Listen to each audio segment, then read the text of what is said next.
implementation gi dongere wacho ni we are setting the country for an anarchy. Nikech an be an japiny abo bedo gi kes kata edo anyalo kata timoni kata anyalo negi ta gineni koro do tim nikech ka negi do ema nyalo yango kana negi kata kano ka koso. Koro ka president ema timo gigi jopiny biro timango. That's why ka Ruto dhi nyime gi implementation mar gini, we are setting the country on an anarchy mode.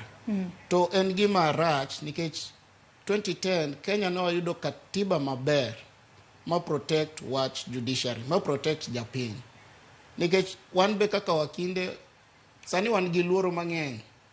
Nikech in kaka Joyce ineno gimoro ma serikal otimo marach.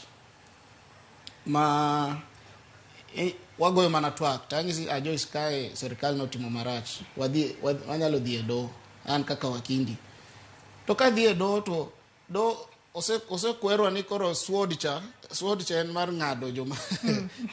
Kineno koro an be wan kaka wakinde okobo yudo tich. Waboluoro kata tiyo waboluoro kata dhi e do nikech do kanyo ema wachiemega. Aboluoro nikech Onono inyalo luor ni kidhi kacha to imbe sword no nyalo ng'oli. Donge no osewacho ni sword no ok en mar ng'ado alot, en mar deal gi joma pinge e do. Koro en gima rach. Kata internationally Ruto nego bed piny. Owe dhi nyime gi wach mar siayo do ni. Oka defend do ni do en gimoro ma perfect.